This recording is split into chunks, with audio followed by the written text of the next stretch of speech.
Hey folks, welcome back to the shop. Part 3, hopefully final part of the pub style, bistro style, bar style, whatever you want. It's a table, okay? Little table. Set a drink on it. Part 3, we got to put a bow on this thing. My wife reminded me yesterday that, oh, by the way, we're going on vacation in a week, so I have a week to button this whole thing up. Got to put a bow on it. So far, we've got the tabletop done, sanded, ready for stain. I've got the pedestal, octagon pedestal, put together, finished sanded, ready for stain. Now, we have to have a way to keep that from tipping over and something to hold the top on. I will be honest with you, I kind of jumped the gun a little bit. I didn't film some of the stuff that we're going to do. Sorry. I got a little bit excited and ran ahead of the class. For the legs, what I'm doing is I've made a template out of 1/4 inch MDF. Just a real simple design. I didn't want anything crazy. Of course, the wife wanted it to do loop-de-doos and decoratives and claws foot and all that. And no, this is it. I'm a simple man. I want simple design. I went with, I believe, 2.5 inch, if I'm not mistaken, because not only am I going to have one threaded piece in here, actually, upon further discussion, my wife and I agreed that it might be a good idea to have 2 threaded rods in here that will come through the pedestal and be bolted into place, so it's not going to... I trust wood glue, but I trust bolts more. So that's what we got to do. I went ahead and cut some out. Okay. All I did was take my template. I waited till I got the template where I wanted it. And then I put that on the wood and drew it out.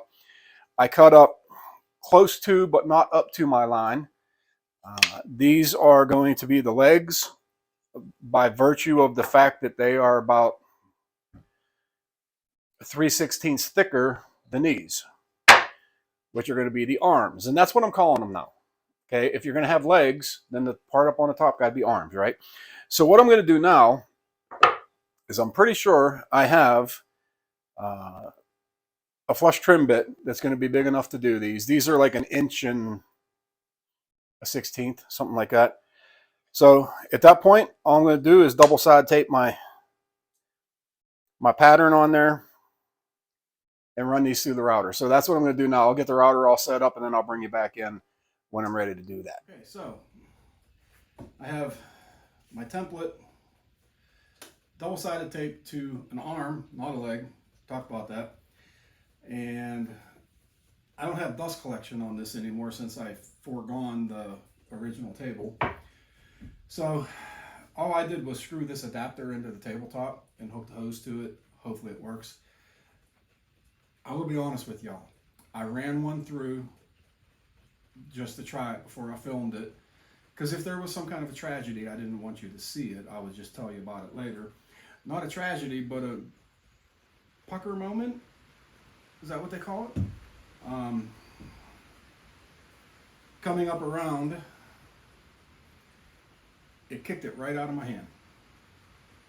So I don't know why. It's a flesh trim bit. It's not a spiral bit. It's not any of those. I'm cheap, remember?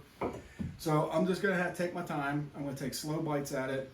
I tried to use a paddle. I can tell you it's incredibly uncomfortable. I don't like it. I would rather hang on to the piece, and I know that's dangerous, and I know I feel safer having my hands on this than a paddle, and I think it's about, you know, how you feel. Does that make sense? So what I've learned is that you don't just go straight to the bearing on the first shot. I didn't leave that much that needs to be taken off, but I'm taking smaller bites. I'm not going to try and come up around this bend. I'll sand that, and we'll see how this one goes. I also don't like having this much bit sticking out, but what am I going to do? It's a bottom bearing. Although if I had a top bearing, I'd have to have it that far out too, so I guess it doesn't matter.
that took me a lot of time to do that, and I'm okay with that because I would rather keep all my fingers. This is the tool that probably scares me the most in my shop. There's things about it that terrifies me. One, that it's spinning at that RPM and my fingers are that close. I know. Use a pedal. I can't. It doesn't work for me. But I got a pretty good result.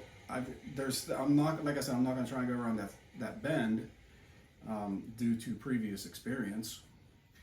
But I have a sander over there and I'll take care of it with that. I just wanted to get the bulk of it off and then I can sand this to finish. So I have 2 more of these. I've got 6 more of these to do. On my legs, they're a smidgen thicker. I don't know if this bit's going to do it in one pass. I may have to make a pass on all of them, change it to a top bit, and then run the rest of them through just to make up that difference. We'll see when I get there. I don't know. But I'm going to go ahead and run these through and then we'll get to the next step. So you can see that bearing that I used on the legs anyway was not quite enough to get all the way through, and that's okay. So what I've done is switched over to a top bearing, which will now ride against the face and take that little bit off of there and no problem at all. So now I just got to run those through and then I'm ready to sand these.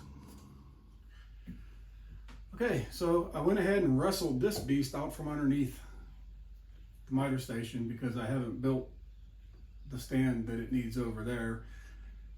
I got to do that because this ain't getting no lighter and my drill press is over there. And shop goals, right? Shop goals, that's what we got. So I got the dust collection hooked up to it and I'm just basically going to sand to my line. The only place where I really got problems, and I got more comfortable as I went, so it's not the same on every one. Let's see, this one for instance, it kind of flares out. This is the one that kicked out of my hand, so I got to clean up there. Excuse me. Same with this one, it kind of flares out. I was afraid to come around the corner, but as I did them I got more comfortable with it, and so I don't have all of them that I have to do, but I do have to do some sanding to get everything down to where it's supposed to be. So that's next on the list of things to do, and then we get to drill some holes. Hopefully straight and true. Probably not.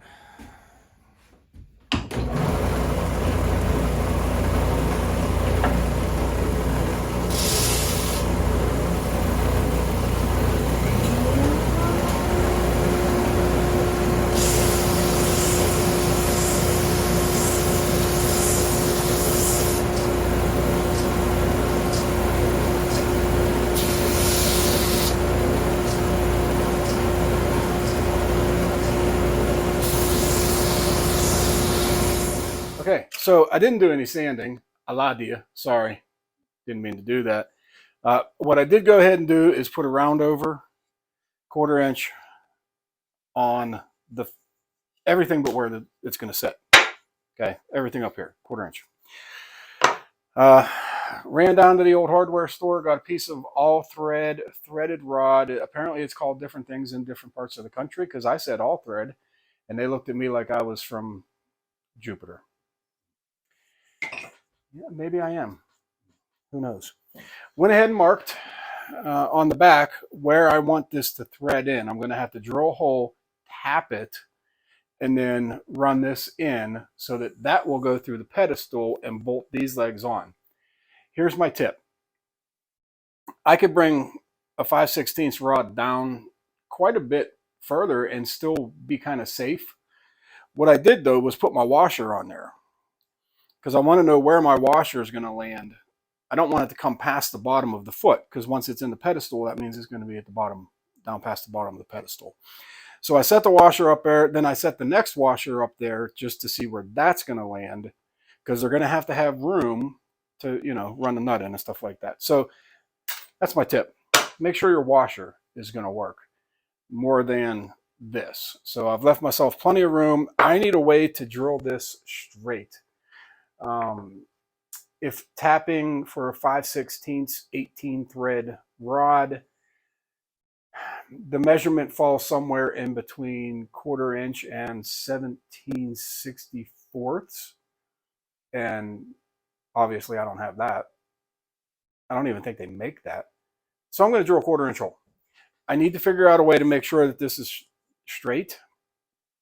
And I don't have a vise, so that's great. I think what I might do is make a jig. Ooh, I don't know. I've got plenty of scraps laying around. I need to make something that I can rest the drill bit on so that I have a feeling it's drilling straight. I can eyeball it, but I'd hate to be wrong. Let me figure that out, and then I'll show you what I come up with, or maybe I just hold it by hand and drill it. Who knows? We're going to figure it out. Okay, so a couple days later, when I left you, it was just a second or two ago, but I had to make a jig for the drill, and here's what I came up with.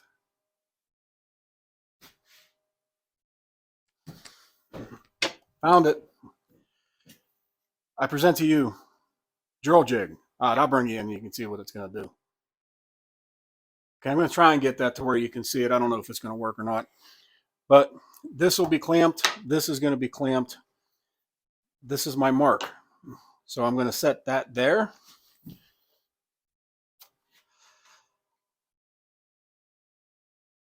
Oh, I see a problem. Do you see the problem? That's a problem. All right, I can cut that down though. That's okay. But that's going to give me the right height. And then bring this over, and that'll give me where that needs to be. I just need to cut that down. Okay, so this is a little bit closer representation. So that's gonna hit me right on my mark. It's high enough. This piece makes it that way, and I know that's going to be straight. So now I just have to draw all these out and figure out how I'm going to put all thread, threaded rod, whatever it's called, in there.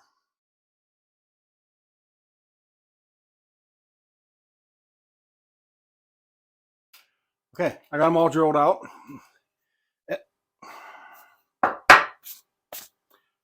Anyway, got them all drilled out. I did go with the 17/64 bit because my 1/4 inch bit is just worn out. Let's put it that way. It wasn't putting a hole in it. So now we have to tap this out. This is a 5/16 18 tap, which is good because that's the size thread that I bought. And here's a little tip for you if you got a welder or if you know someone that welds. I got this from my dad actually. Install a nut on the end of it and hit it with just a quick tack weld, and then you can put a regular socket on there instead of that square drive. Those things are terrible. All right.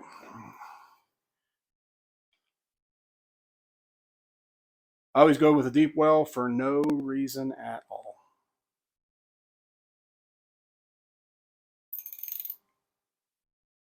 And for me, I think the toughest part's always getting it started.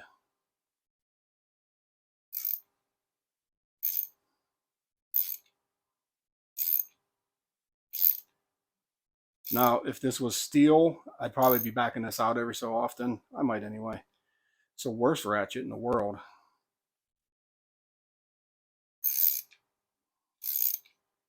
And that just brings that, whether it's steel or wood, whatever you're doing this into, pulls them shavings out. With that jig, I was able to drill into this about an inch, like 1/1000th less than an inch. And that's pretty good. That's going to work just fine. I'm on the fence about just running these in and calling it done, or do I put, epoxy would be the smart thing to use, but I don't have any. So wood glue? I don't know. Normally when I thread something, there's a nut and bolt on it, and it's not going to go anywhere. Just put that anywhere, that'll be fine. Okay. Well, sadly, I don't necessarily see threads in that.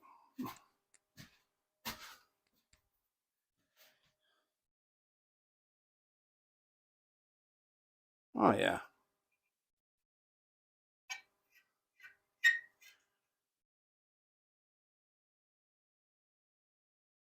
I think that might be good if I just thread that in, and call it done. So that's an inch in. My pedestal is at the least 3/4. I need to take a measurement on that.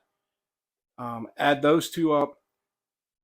Don't shortchange yourself where you're putting the nut, because I'm going to have a flat washer and a lock washer.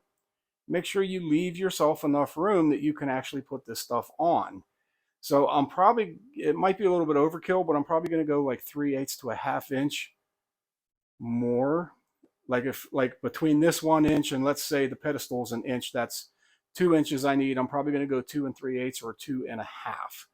That should give me enough room for flat washer, lock washer, and get the nut on there a couple threads solid. So now I have to go ahead and tap the rest of these and then get this cut. And I may or may not have a trick for you on that. We'll just have to wait and see, because I'm not really sure myself. Okay, everything's drilled, tapped, good to go. All of these are about 1 inch into the wood. I'm just going to go ahead and say that the pedestal is 1 inch, even though I know it's not. So that's 2 inches I need. I want to make sure that I'm safe. I'm going to go 2 1/2. Okay. If you're doing this, if you've never cut all thread or threaded rod before, a couple tips for you. First off, get the sawdust off you. By the time you're seeing this, hopefully I'm going to be able to say the Penguins are in the playoffs. That's why I'm wearing, the hat, and because this is a Stanley Cup hat. Anyway, long story. Never mind. If you've never cut threaded rod before, what I've done is just took a Sharpie and marked it at 2 1/2 inches. How you cut this matters not to me. You can use a hacksaw. I'm going to use a grinder because I got it and it's quicker. But run a nut down past where you're cutting it, okay? So that when you're done cutting it, just kind of clean that edge up. Whether you use a file, or I'll probably use, in this case, I'll just use the edge of the disc, and then run that nut up off of there. What that's going to do is that's just going to automatically clean your threads up for you, so that you'll have no trouble getting a nut on there when you're all said and done with this. Okay, that's my tip. That goes back to my garage days. So probably shouldn't cut this in the shop because it's all wood and this is going to throw sparks. So I'm going to go over there and cut this. And you know what? I almost made a mistake. Put a nut on both sides of the line. Okay, because you're going to have essentially two sides of this that you need to clean up. Okay, so to recap, how you cut it, I don't care. Put a nut on either side of the line that you're cutting. Once it's cut, clean the rod up, and then run the nut off of either side, and that'll clean the threads up. That's what we're going with. This is definitely a safety glasses kind of thing. I'm just going to go ahead and cut all of these at 2 1/2 inches. That way my life is easy. I don't have to remeasure it every time. And then I'll come back in. Once this is done, I'm down to finish sanding on these. Getting the double-sided tape off apparently, and dry fitting everything. So let me get this cut, get these in, and then we can move on. Okay, fill you in on what I'm doing. Got all the legs and arms sanded. And as I was sanding them, I came to the shocking realization I have no way to attach the tabletop to the pedestal, to the arms. So what I'm doing is I'm drilling. I'm going to use 1 1/4 inch. They're probably deck screws, but I got them. And I'm going to drill a hole, set a depth stop so that I know how much screw is going into the tabletop. But I'm drilling through the screw hole bigger than it needs to be, so that if there's going to be any wood movement, it'll have room to move back and forth. So that's what I'm doing. What I'm finding out is that the drill bit I need is the drill bit I don't have. My drill bits get used for wood, for drilling in the side of a car. They get used for everything. So that one apparently met an early demise. So I think I'm using 3/16, and that's going to give that plenty of room. And when it tightens up, it's going to tighten up into where the hole stop is. So it'll still be able to move back and forth. Anyway, that's what I'm doing.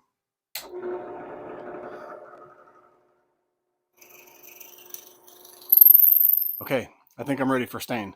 I'm actually not ready for stain, but I think I'm ready for stain. All these are drilled. I put all thread in there. Then I drilled all the holes in this. What a nightmare. Here's a funny thing I figured out after I got done. I could have used my dowel jig, and it would have put the holes directly in the center. It would have spaced them perfectly apart. Didn't think about that until I was completely done. So some of these are egged out pretty bad to get this to fit. It is what it is. I have one that cracked. I have one that cracked, not horribly, but it cracked. So I filled the crack with glue, got it clamped up. This will get stained tomorrow.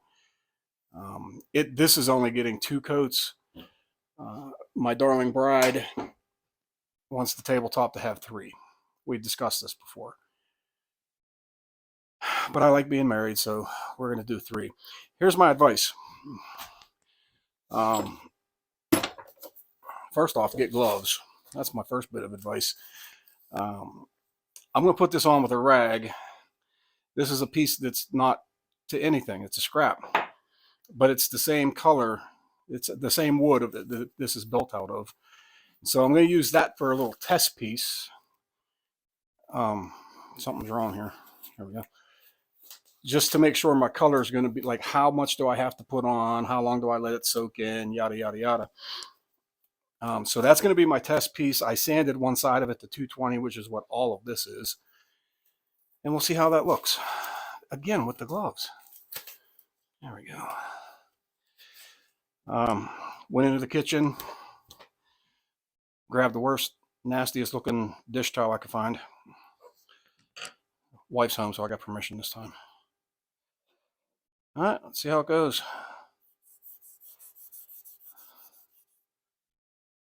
Well, surprisingly, that's exactly what I need right there.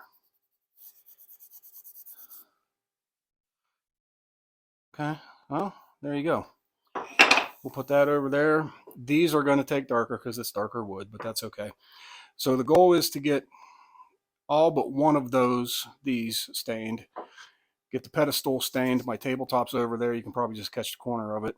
Get that stained so that tomorrow I can get a first coat on everything. Pedestal, legs and arms, getting 2 coats.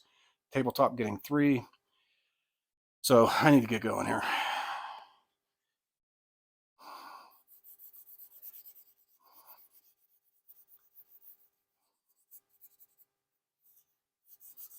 Oh yeah, and there's a hockey game in 10 minutes. Okay, folks, crazy things happening. Crazy things happening. We got a beautiful Sunday afternoon, though. So there's that. Anyway, so I was all set to go ahead and throw first coat on this. I went ahead and stained this piece. This is the one I said cracked and I glued, and it looks pretty good.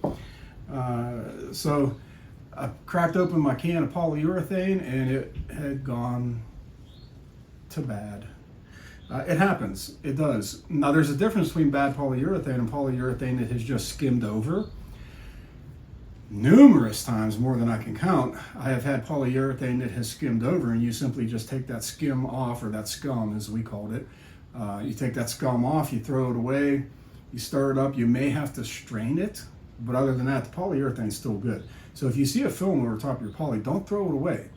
There might be good poly underneath of it. My can, on the other hand, in a matter of 3 weeks, I only had a little bit left in the quart. It basically had crystallized, so it was done. Couldn't save it. Anyway, so now, 2 hours behind schedule. Not that it matters, you're only going to get 1 coat of oil base per day anyway, but I need to get this stuff coated, and that's next on my list, because 3 coats, this is Sunday, Monday, Tuesday. I won't be able to put this thing together until Wednesday, and I'm leaving Thursday. So I got no room for error. No boo-boos, no mess-ups. This is a brand new can. I told you this before. It's a brand new can, and I still stirred it. This is a satin. The satin was on the bottom. So you still have to stir it, but I'm gonna get busy because I got to stop talking. I got to get to work here.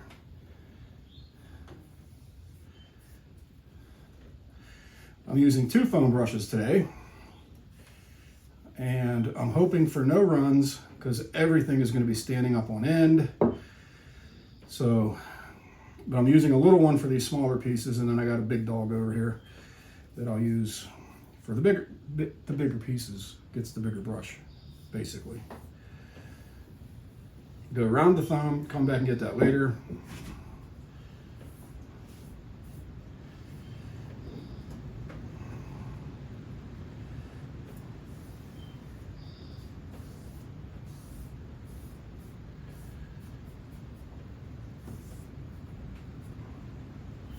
And again, on the first coat, the only thing I'm looking for is coverage, because there's going to be more than one coat on this. The second coat is your finish coat. Look at it that way.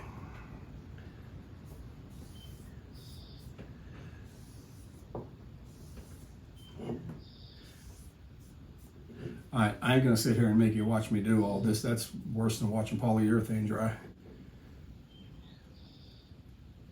Sure. Okay, got the first coat on. Went pretty well. Still getting used to using the foam brush to apply. But I was just looking at this here polyurethane. This is Minwax. This is what I like to use. This is fast drying polyurethane. It is an oil base. And so I wondered, what do they call them fast dry? That, you know, inquiring minds would like to know. Reading through the little directions here. Apply a thin coat of high quality brush, foam brush. Sand lightly and reapply coat after 3 to 4 hours. They're saying 3 to 4 hours this is ready to go. It is currently 3:34. I'm going to sneak out here at 8 o'clock. That's going to give it 4.5 hours, and we're just going to see. If I can get 2 coats on today, boy, oh boy, would that be a time saver. But regardless, it's coated. It looks beautiful. I love the way the color's coming out. If I'm able to coat it again today, I'll just give you an update. I ain't going to make you watch me do it. Nobody wants to see that. I'll give you an update either way. Otherwise, I'm going to recoat it again tomorrow, recoat the tabletop the day after, put it all together. Maybe I'll bring you back in when I'm putting it together, and you can see me drop it and fail miserably. I'm going to put it together in the house where it's going, because I don't want to put the whole thing together and then try to carry it. Why is my question. So we'll come back out in 4.5 hours and see what this looks like. Okay, so here it is. It is done. This started off as the feet and getting the feet done. And it turned into, we're going to finish this bad boy up because I'm leaving in 2 days for vacation. I have to tell you, what put me ahead of schedule was that fast drying poly. It really was. 3 hours, 4 if it's humid out, because that affects polyurethane. But to be able to put 2 coats of an oil-based poly on in 1 day saved my bacon. Bacon? I want bacon. Do we have any bacon? No, she's shaking her head no. What kind of camera woman are you? You ain't got no bacon. Anyway, bacon. No bacon. Well, I'll bring you in. I'll give you the finer details of it here. It's got a wobble, but listen, folks, we got a tile floor. And you know how that works. There ain't nothing level about that. If I move it over 6 inches, it's rock solid. Move it, I'm getting the word. Now, see, it's fine-ish. I'm getting a thumbs up. All right, so I'll bring you in. I'll show you the closer look at it. So, of course, you remember the top. That was the beginning of this whole video series. Possibly a Roman OG bit. You guys never told me. You're supposed to tell me. But anyway, it's a nice feature. Round over on the back side. We agreed that we wanted the grain to run this way. Well, hey, dummy, why don't you just move the table? Well, I have some significant surface cracks on the backside on this edge, and I don't want that to show. They're stable. They're not going anywhere. I didn't have any filler. So there's that. So that's the tabletop. Okay, then we had the pedestal, but not just a pedestal, an octagon pedestal, which, 22.5 degrees, folks, if you want to do a stop sign. Big learning on this. There's a lot of things I've never done. The arms, remember folks, these are arms, okay? We're going to get to the legs in a minute. These are just almost 1-inch oak. This oak came out a lot darker than the rest of it. Maybe you guys can tell me, could this be sapwood? I don't know. It's solid, but it is what it is. You ain't going to see them that much anyway. The stain color matches the cabin. It's pretty close, and I'm happy about that. But again, this is a project that pushed me, and now I can make an octagon. So I'm going to get the cameraman to go, a camera person, sorry, go ahead and bring it down to the, where are you going? Moses. Not me, over here. Okay. And then the feet or legs, solid to the floor. I didn't make a cutout or anything like that. If need be in the future, I can put adjusters on this, especially with this tile floor. We might want to push it that way a little bit. What I ended up doing was on the legs and on the tabletop itself does have 3 coats. Everything else has 2. And that's plenty. I mean, that's plenty all day long. I put 3 on this because I figured they're going to be getting beat around by chairs and getting stepped on and stuff like that. But so we compromised. 2 on this and 3 on that and that. So there you go, folks. First 3-part series. I hope, well, I can tell you after looking at the reviews from the first video, my core group watched it. I don't think anybody else cared, but you know what? For you guys that watched it, I appreciate it. First 3-part series. I hope you got something out of it. I did a deep dive on how to mill up rough cut lumber. Maybe that'll help you. But again, they say every project should push you. Every project you should learn from. Some projects I don't, but this project I did. That octagon pedestal just about wore me out. So I like it. More importantly, the boss likes it. And once we get the chairs up here, those windows right there look out to a mountain. And you heard me say, morning coffee, looking at the mountain. I wasn't kidding. So in the meantime, I do appreciate you guys watching. If you haven't subscribed, it's free. Go ahead and subscribe, or don't. I don't care. You can just come back and watch. I'd be okay with that too. I'm just trying to be friendly here is all I'm trying to do. So thanks for watching. God bless you. And as always, I will see you on the next one.